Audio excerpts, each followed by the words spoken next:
ragow dumar badan guursada kuma qalnay ku celi ragow dumar badan guursada 2023 dumar oo rag u tanaasulsheen hadaa hal xaas leedahay xaas labaad guurso hadaa laba xaas la ahana hadaa laba xaas la tahay saddex mid saddexaad guurso hadaa saddexdii haystana hadaa saddexdii haystidni ilaa mid afraad buuxi hadaa laba xaas la ahay maxaana marka laba xaas la tahay waxa tahay nin tartan loogu jiro oo qofka kale isleeyahay soo jiido waxaan u sameeyay waxaan si markaas maxaan helaa markaas waxa helaysaa kulkulin aad u far badan hadaan hal xaas la ahay ka war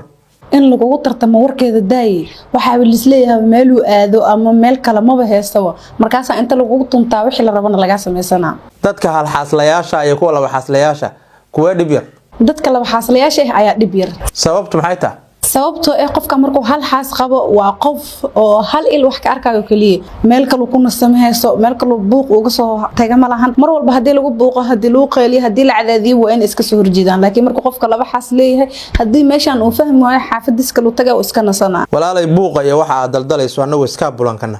iska bulo marka idink sheekada kuma jirtiin iska fadhiista waxaan ugu la talinaysaa waaye horta adiga waxa waaye ina wax raadisid afadhiga ka kacdaa xaaslayaasha leeyahay laba iyo saddex adoo iska bulaa marka inta joogtaa sababta aan oo leedahay xaasas badan guursada maxay tahay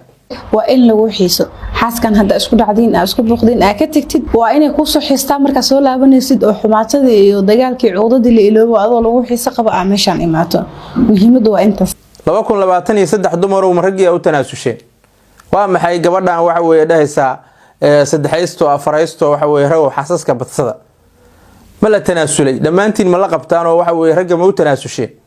ninkii hal haas qaba inuu labeeyo kii laba haystaa inuu saddexeeyo kii saddex haystaa inuu afaraysto gabadhan ma la qabtaan ra'yigeeda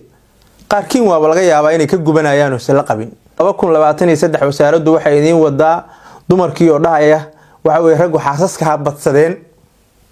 adduunkii waa isbedelay tanaasul dhacay waxa weeye rag oo idinku asxayirinina waa intiina awooda hadaan awood u lahayn inaan maareyso hada waxa weeye gabdhaha miyaa been u sheegaysa inta dulmi gal leed iska joog sideedoo kaleeto meelahaaga iska joog waxa weeye cadaalad darro looma baahna moogto cadaalada loo baahan hadaan cadaalad sameey karin adar macaan gab ka dhasideedoo kaleeto iska joog kugula talin maayo buuqa ay waxa la sheegayo banaanka ka joogba xogaaga yarka waxa aad u isticmaasho maana wax kale waalidka u dir tartiibta nolosha caadiga ah isaga jir wasaaraddu sidoo waxa qudir runtii halkan u joogta balse 2023 waxay rag oo idin wadaa dumarkii oo tanaasulay oo dhahaya waxa weey rag habadsadeen war dumar hadaan la qabin commentiga hal idinku arko aragtiina commentiga nagu la wadaaga horta bini aadanka ilaahay abuurtay qof walba wax uu jecel yahay nima asagoo awood u leh inuu afar xaas noloshooda maareeyo ayuu waxa uu ka doorbiday inuu hal xaas la noqdo oo waxa weeye tartiibtiisa iska wato buuqba uu sagelin wixii ilaahay ka siiyo khayraystay ayadoo waxa weeye iskala degan yahay waxa ku mashquulaa waxbarasho shaqo howlihiisa kale iska wataaba buuqaas oo dhan banima iska daayo gab ka dhaaba oo halkiisa xaas afar u noqotay ninna afar u joogta hal meel u deganta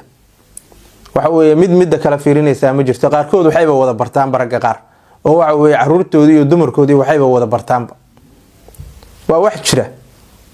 balse muhiimadu waxa ay tahay ninkii aan awood u lahayn inuu afar xaas maareeyo noloshooda cadaalad darro looma baahna moogto cadaalada loo baahan hadaan cadaalad sameey karin adar macaan gab ka dhasideedoo kaleeto iska joog kugula talin maayo daawada bal adigu aragtidaada commentiga nagu la wadaag sidee u aragtaa arintan lacag ku dirso application-ka Paysi adigoo isticmaalaya telefoonkaaga gacanta haddii aad ku sugan tahay wadamada Yurub iyo Ameerika waxa uu ku fududeynayaa inaad ehelkaaga lacag u diri karto adigoo jooga gurigaaga iyo goobtaada shaqada haddaba kala soo deg App Store-ka ama Play Store-ka